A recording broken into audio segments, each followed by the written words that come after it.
Hello, welcome to Gardener's World. This dahlia, called Rothsay Reveller, is one of my favourites because not only are the individual blooms lovely with their white and then this intense pink bursting out and sort of flushing through the flower, it's also such a good doer. This is just one plant, and it produces masses of flowers from midsummer right into autumn, into November if we're lucky and the frosts don't come. And I've planted them in the extensions to the orchard beds that we made in May. Now, by and large, the plants in here are quite small. They're young, and it's going to take them a few years to get to their full size. But if you add a dahlia like this, straight away, you're giving it heft and dynamism, and that's exactly what a border like this needs. Now, coming up on today's programme. As colour in the garden becomes ever more precious at this time of year, Nick Bailey explores the delights of late-flowering clematis. We meet a plantsman with a passion for the humble house leek. And I will be adding some coneflowers to my cottage garden for even more late summer colour.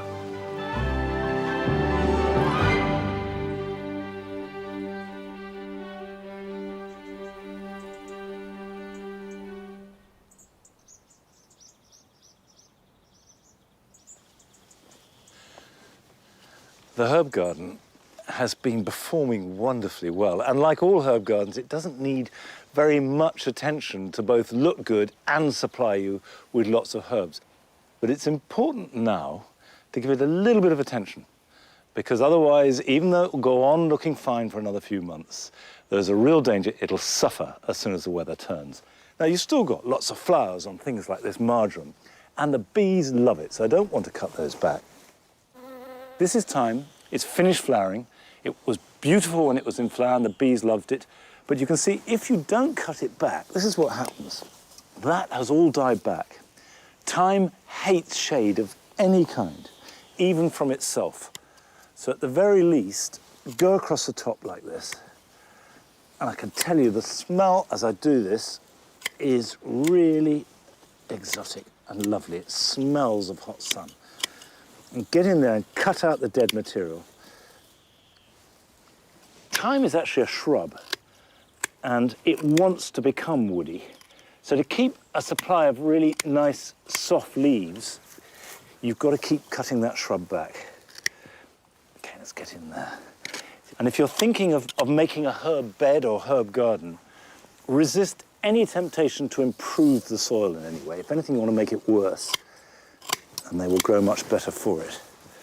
There will be some more growth before summer is out, but nothing like as vigorous as next year.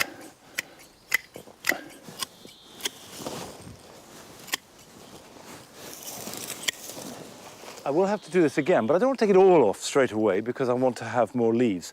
But immediately I've got air around it, and that's the most important thing. At this time of year, it's also a good idea to take some rosemary cuttings. You can see the rosemary has grown very well. This is a variety called Miss Jessop's Upright. Really wants to grow up straight and tall, but to make new plants, all you have to do is snip off a leading growth with a little bit of brown wood in there too, strip off most of the lower leaves, stick that into a pot of gritty compost and put 4 or 5 around the edge, and the chances of those rooting are very high. Rosemary is easy to take cuttings from, and that will give you nice new plants to plant out next year. If you're growing mint, and you should because it's wonderful, do not grow it in the soil along with the other herbs because inevitably it will spread and take over the whole plot, and it's really hard to get rid of.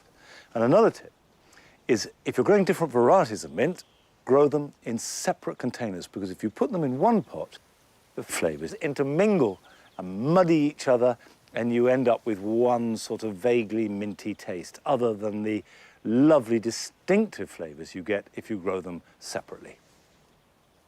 Now at this stage I have a choice. I can either go through the whole herb garden, cut it all back, it will look very different, but the quality of the herbs will be greater, but it will look a little bit like someone who's had a serious haircut. And I like the softness. So what I'm going to do instead is just do 1 or 2 plants, let them regrow and then do 1 or 2 more, and keep doing that over the coming month. So by the time we get to the end of September, this will all have been cut back and all had a chance to slightly regrow without it being too radical at any one stage.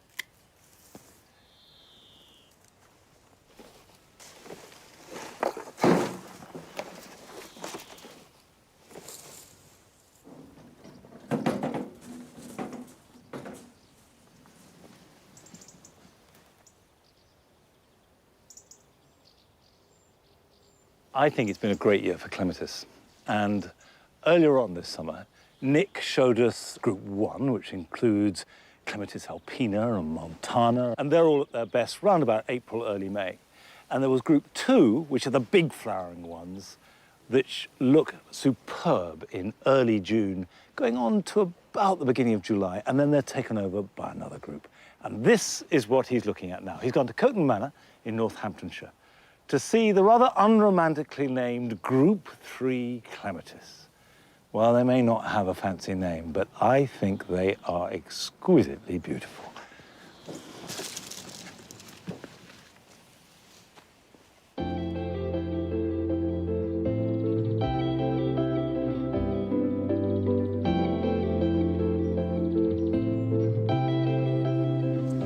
If you're looking for a plant to give you great value for money, then you can't go too far wrong with a clematis. Loved by the Victorians, they've been gracing our gardens ever since.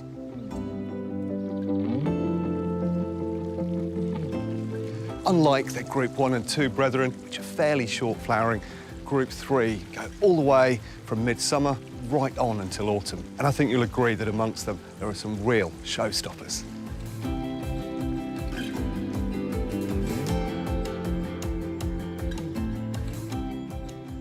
I tend to think of this as one of the most reliable and long-flowering of the late-season group. It's Clematis texensis Princess Diana, and it's got a really lovely and distinct quality to the flowers. They're almost bell-like. Sometimes in a really cold winter, it can be frosted right the way back to the ground. But good news is it will pop back up from the ground, send up new shoots which can be tied in and go on to produce a fabulous display of flowers.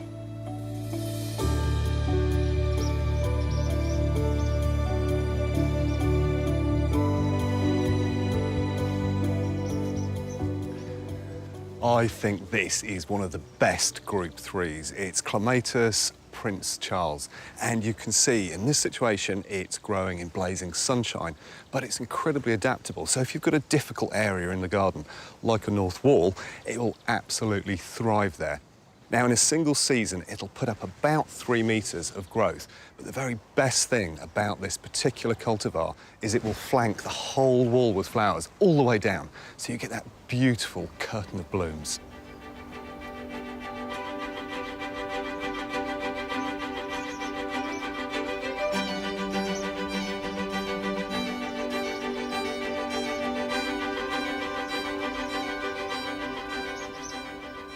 Of all the Group 3 clematis, this is one of the biggest. It's Clematis tangutica. It'll reach up to 7 or 8 metres, so it's great for flanking the side of a house. And it's got some really lovely qualities about it. As you can see, the petals have this deep yellow tone, but they're thick, almost like a lemon peel, which I think makes them look gorgeous. And then what's lovely is that the seed heads persist at the same time as the flowers. So you get these wonderful fluffy structures, and they'll last all the way on into winter. Now, it works brilliantly for flanking a wall, and here I think it looks gorgeous as the colour association with this Northamptonshire stone.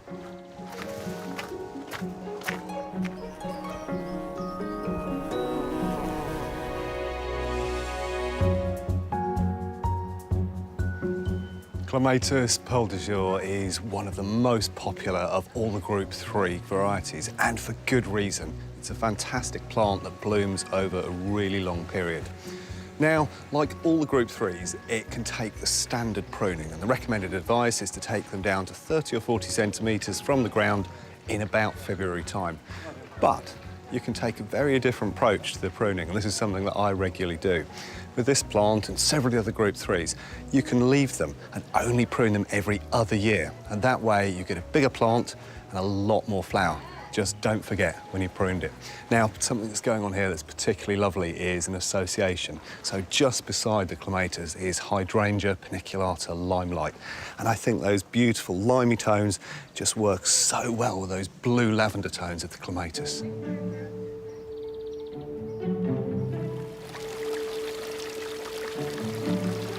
Of all the late flowering clematis, this has to be my absolute favourite. It's Purpurea plena elegans. It's got a lovely quality to it. These sort of plummy tones around the outside, and then as it starts to open out through the centre here, there's this sort of greyish bloom. Absolutely gorgeous. So today I hope I've been able to give you a range of the incredible varieties out there, and maybe you'll try one out at home.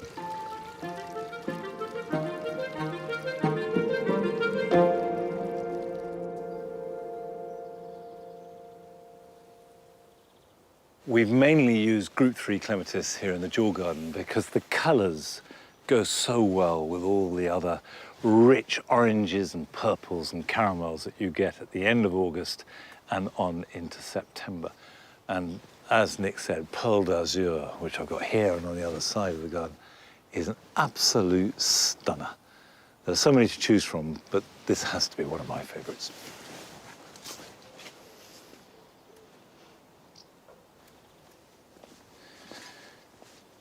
I guess like most gardens, Longmeadow has waves when everything looks great, and then there are the odd slump. And what you're left with, if you're not careful, if you haven't got your succession right, are holes in the border, and that's exactly what's happened here in the cottage garden. Now, I'm starting at the back with a Rudbeckia, and this is Rudbeckia herbston, and I'm going to plant it as a group that will make a big clump, which I can then divide later on. Now, these are already nearly 6 foot tall, and they'll get right up here. So at the back of the border, we'll have these dramatic blades of yellow flower with the distinctive green cones that then turn brown.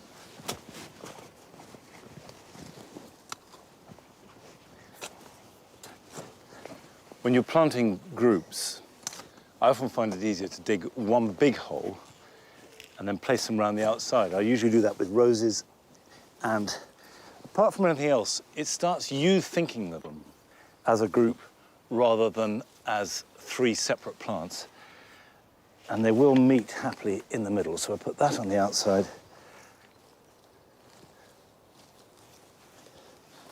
So that is a tall stand of Rudbeckia herbston at the back of the border. Now, in front of it, I want to put a different type of coneflower. Echinacea have a wide range of pinks and oranges and all colours in between, and in fact, you can get white ones too. I've chosen this one, Rubenstone, because I like the intensity of the pink. It's almost cerise. And here in the cottage garden, we try and have as many pinks as we possibly can. So I'm going to put this in, and it will grow about 4 foot tall.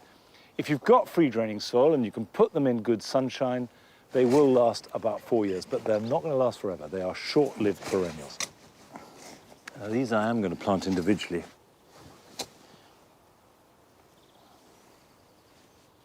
When I plant in the border at this time of year, when it's full, the biggest problem is trying to do as little collateral damage as possible, because my size 11 feet and natural clumsy disposition means that I'm trying to plant and dig holes whilst balancing on 1 foot and amongst very delicate plants, but there we go.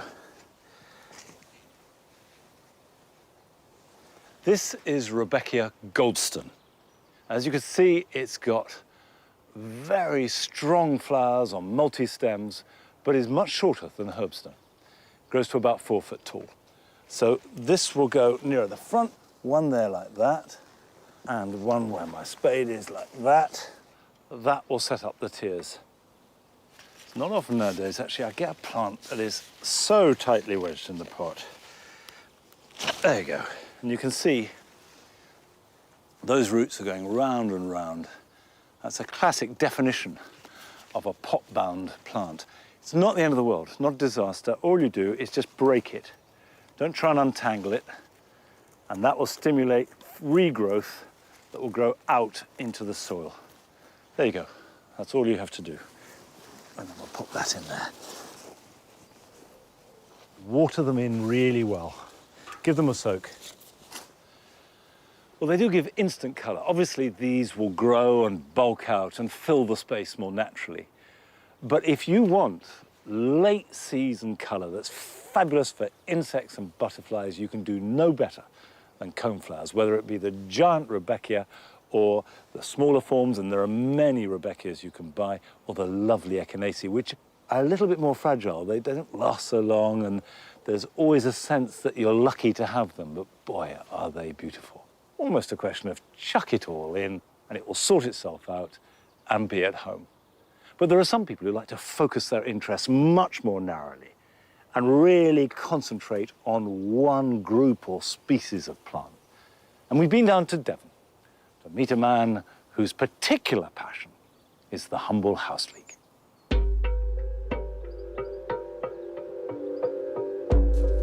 My name is Howard, and I've got national collections of Sempervivum and Jovibaba.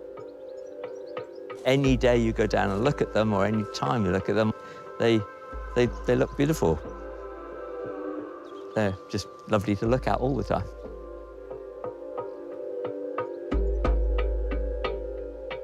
Well, many years ago, when I was a child, I had a great aunt who had a cactus collection in her conservatory.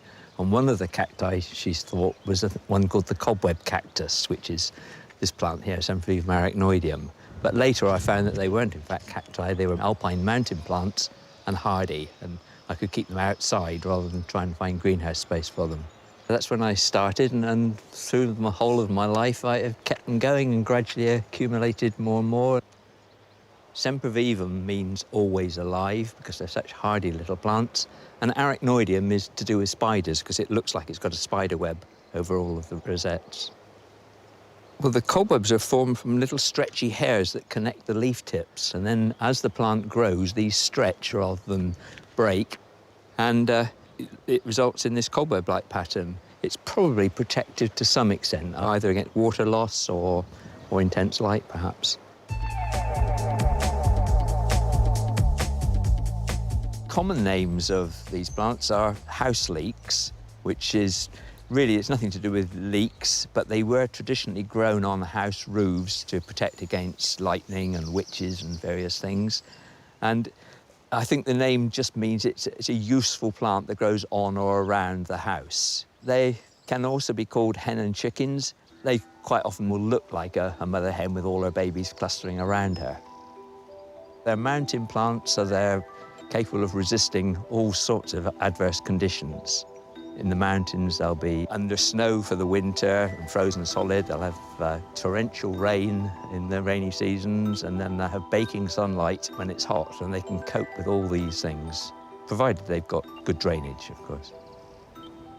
There are about 50 natural species that you can find in the mountains, and somewhere over 5,000 named cultivars.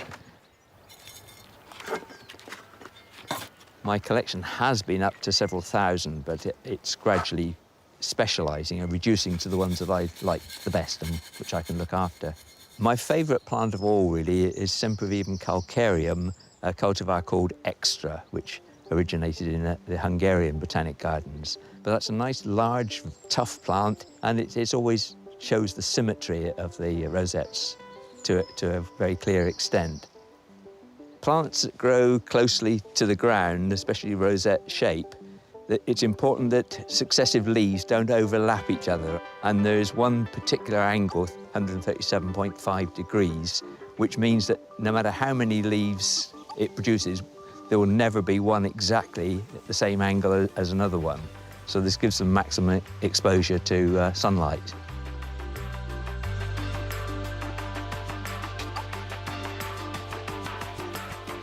Once you've been growing Sempervivums for a few years, you normally have lots and lots of little offsets, too many to keep potting on everywhere. And you can then use those to make a sort of interesting display.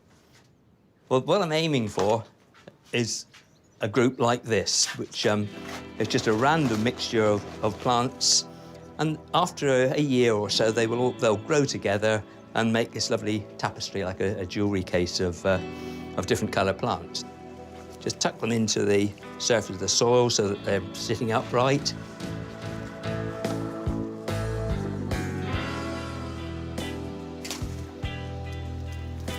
Well, my advice on buying a Sempervivum is don't ever buy one that's just a single large rosette, because the chances are that it may well flower and then that's the end of it. So always choose one that looks like it's got baby plants around it, because then you know something there will take over if the centre one flowers.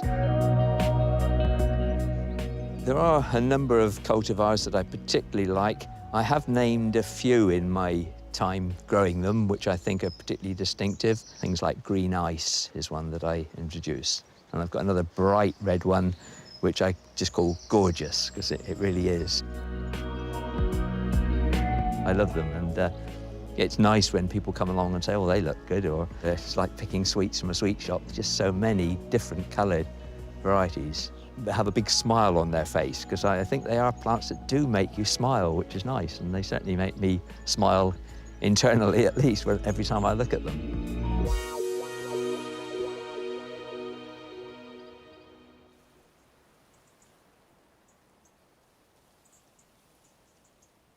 I'll never look at a house leek again without a new sense of wonder. And they are a very good way to have the glamour of alpines outside in any weather and any conditions.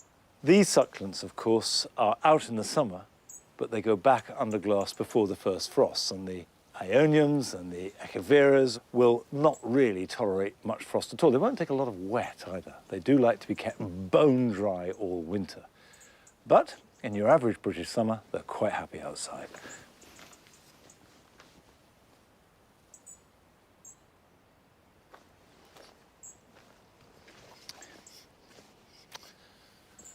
This is Swiss chard, and you see that it is starting to bolt. Bolting, if you're not familiar with the term, simply means that it's putting up a flowering stem instead of growing leaves and trying to create seed to reproduce itself. And it's always a sign, if it bolts in the first year of planting, of stress. This means the plant is sending out alarm signals, things aren't going right, so it needs to produce seed to reproduce itself before perhaps it dies. So you have to think, well, what's the stress likely to be? Last summer, it was easy. It was hot and dry. But this year has been kind to almost everything. It's not been too hot, it's not been too cold. And I think the reason why these are bolting was because I grew them as plugs. And I think what's happened is they weren't planted out soon enough, and now we're seeing the ill effects of that. Now, growing things as plugs is great. You can see I often grow lettuce as plugs. I've got some here, and they look fine. But if I pull one out, if I can, like that, you'll see two things. One, it's got a long stem, which you don't want. And two, the roots are starting to get tangled at the bottom. And essentially, it's run out of nutrition. So if I planted this now, the chances of it bolting are really high. And when you're growing in plugs, it's really important that you go from the plug to the soil at the right time. And there are certain things to look for. The first is to have nice, healthy growing plants. The only ones I could find at the moment that really give an example for that are these foxgloves. You can see they're small, but they're healthy, and they've still got growth in them. And that's a good sign. The next thing to do is to take a plug out, lift it up by the leaves, and if the soil is held together by the roots, it's ready to plant out. If the roots are obscuring most of the soil, then you're running tight on time. The good news is we can do something about it. If they start to bolt at this time of year, simply cut the stem right back, and that will provoke leaf growth. You might get a further flowering stem, but the chances are diminished, and I fully expect these plants to go on producing leaves well into next spring.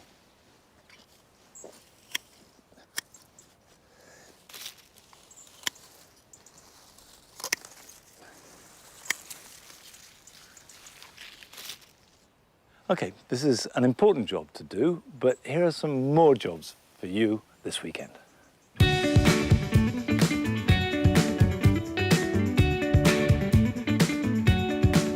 There's still time to gather seed from foxgloves.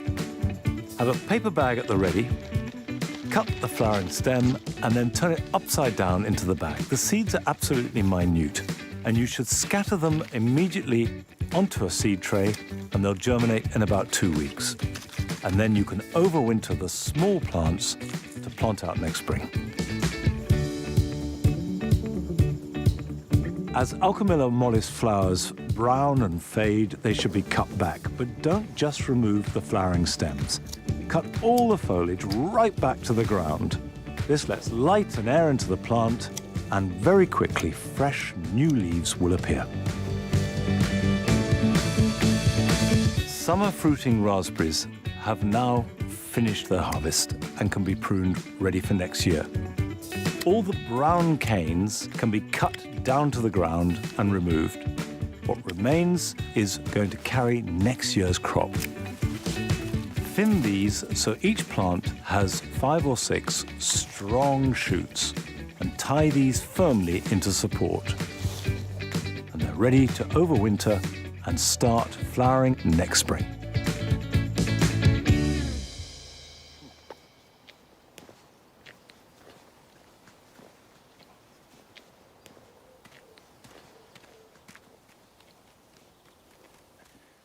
Back in March, I sowed the seeds of a number of different tender annual climbers. But I thought I'd try a few that were a bit different. So I've grown cobea, which I have grown before, and it's been very happy growing in the soil. And the Spanish flag did eventually grow strong enough to plant out. It was too weedy to put into the dual garden. It would have been swamped. But here, in the cutting bed, it's eventually taken off. And you can see that as summer has progressed, it's got stronger and stronger. And my guess is it'll go on getting stronger with these very idiosyncratic mixed orange and yellow coloured flowers, and hence the name Spanish flag. I had given up on it, but it's coming through at last.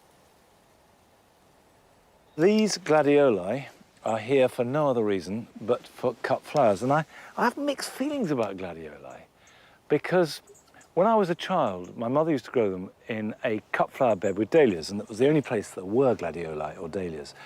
And I saw them as very artificial plants, as somehow not belonging in a garden. And I'm slowly learning to love them as a garden plant. But at the moment, these ones anyway, are here solely to be picked. You want to cut them slightly before they're ready. So I'll take that back there like that. There's a couple of good ones over there.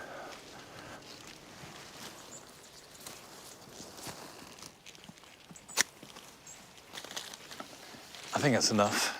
A little of this intense gladioli goes a very long way. But no further to go for tonight's programme, I'm afraid. That's it. But I'll be back here at Longmeadow at the same time next week. So join me then. Bye-bye.